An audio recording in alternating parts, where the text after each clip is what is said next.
Now, Rishi Sunak is under pressure over his handling of the Home Secretary's article accusing the police of bias over protests. Suella Braverman's future hangs in the balance. Allies on the right of the party warn the Prime Minister, if you come for her, you come for all of us, whilst Northern Irish politicians claim she's managed to offend everyone and has to go. Speaking yesterday, Chancellor Jeremy Hunt distanced himself from Braverman's choice of language. Well, as many other cabinet ministers have said, the words that she used are not words that I myself would have used.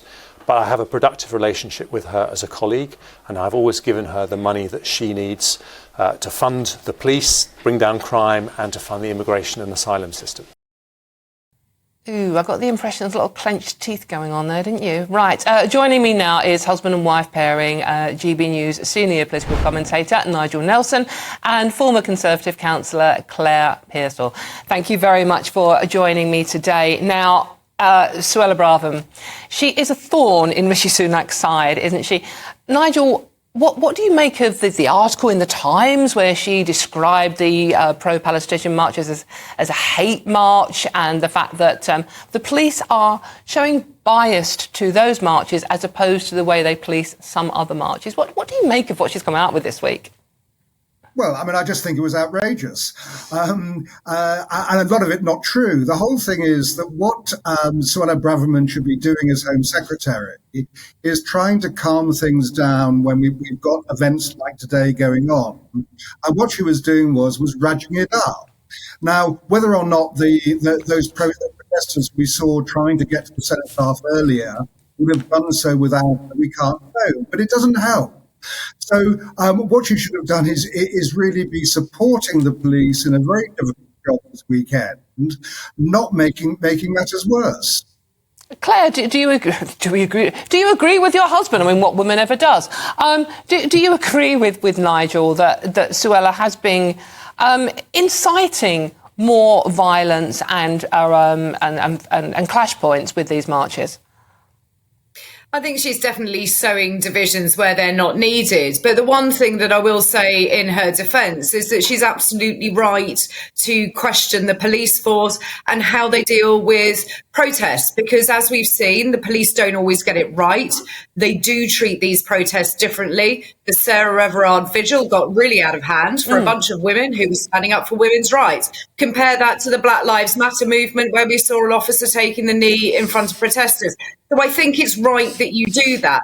What I don't think is right is that you do it in the form of a piece in a national newspaper. This is something that she should take to Mark Rowley, the police chief himself, directly, and with the Prime Minister, and keep it out of the public domain and offer to support him. That's what the public really want, is for the government to support the police to do their job and stop law and disorder.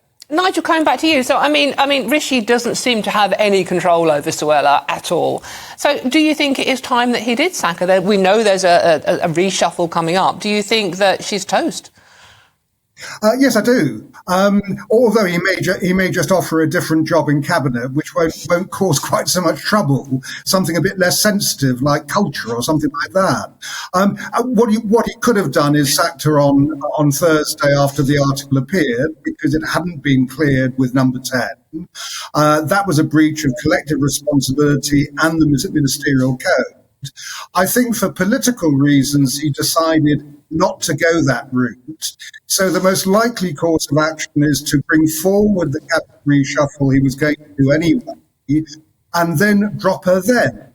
That way he doesn't have to actually attach it directly to the Times piece that she wrote.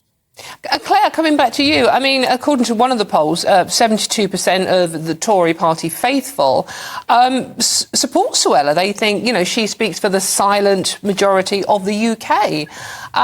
What do you make of that? I think that Suella will always appeal to a certain part of the Conservative Party, and she does have her supporters.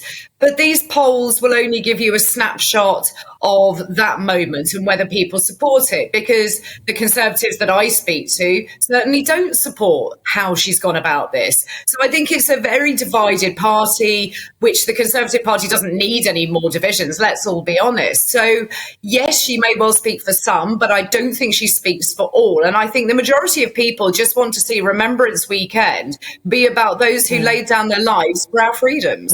I think that's the most important point here. Nigel, coming back to you, she's not the only political or high-ranking female causing trouble this week, is she?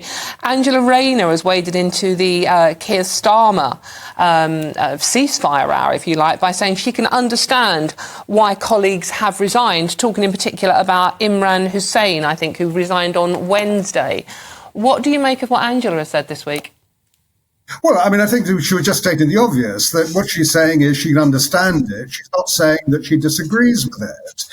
The whole point about Keir Starmer's position at the moment is that this is a big test of his credentials to be the next Prime Minister. What is important is, wherever possible, the responsible opposition works hand in hand with the government when an international crisis is on. He and Rishi Sunak both think humanitarian pauses, which are now about to happen in Gaza, is the right way forward, but not a permanent ceasefire. Claire, what do you make of what Angela Rayner has said? Well, I think that she perhaps needs to sort of pipe down at the back a little, because the conflict within the Labour Party, when you look at Israel and Gaza, that just one issue alone is very, very toxic within the Labour Party. It isn't helpful to Keir Starmer to have his senior frontbenchers coming out and making comments. So I think, if there was ever a moment for a little bit of silence and reflection, then now is it. Indeed. Yes, absolutely. And how do you feel about the way today is going so far? The ceremony at the Cenotaph was incredibly peaceful, incredibly moving.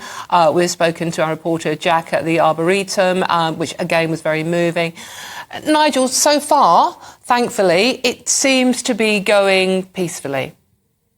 Yes, fingers crossed. I mean, we're only talking about a few minor scuffles nearby to the Cenotaph, but it didn't disrupt what was going on there. The ceremony went ahead as planned, and as you say, it was an extremely moving one. The same thing be true across the rest of the country. What we must hope for now is that the Palestinian march goes off peacefully, and those marchers prove Suella Braverman wrong. Yeah. Claire, I mean, do you actually think, we've spoken to both sides today, do you think the march should have gone ahead this weekend, or do you think it had been more respectful for the organisers to postpone it? I think in an ideal world, if the organisers had postponed it, that would have been the best course of action. But I wouldn't ever want to see a protest being banned, even if I don't like the cause perhaps that somebody is marching for. I absolutely support their right to do so. And I think it's very important. If the government had waded in and cancelled it, then I think that it would have caused more problems than it solved. So let's hope, as Nigel has just said, that there is a little bit of unity like we're showing here, and that march also goes off without incident, and everybody can have their space to reflect and say what they're passionate about. And I think once we get over the sort of hate messages that's coming across from certain parts of the media, certain parts of the government, actually people want peace. That should be the message that's coming through loud and clear on Armistice Day. No, absolutely. Nigel, coming back to you finally. We have the largest policing operation, some 3,000 officers today, rings of steel around parts of London, making sure that peace is kept with the main march and the counter marches. What do you think of, the men and the women on the front line of policing do an incredibly tough job. What do you make of Suella Braverman's comments about the police? I mean, again, if you are trying your hardest to keep the peace in London today, that's not going to go down well, is it? No, I think that was totally unhelpful. That the Metropolitan Commissioner, Sir Mark Rowley, has got enough on his plate without having noises off from his boss, the Home Secretary. So that's more difficult. The police are operationally independent. They must judge situations on the ground as they see fit. That means that some protests will be policed differently than others. but what their main job is to try and keep peace. And that also should be Suella Braverman's main job. Claire, one last word, very, very quickly, Claire, because you're a woman, you have the last word. This is how it works, OK? So what, I mean, Suella having a go at the police, I mean, that was uncalled for, wasn't it? Yes, it was. Politicians are there to hold the police to account. The Home Secretary's job is to hold the police to account, but it's also there to support them in doing their job. So these are conversations that should have happened behind the scenes and not in front of the public. I think that it has stoked up many more problems. Where's the autocue? And then we're not going to solve them by arguing it out in the national press. Right, OK. That is Claire Pearsall and Nigel Nelson now.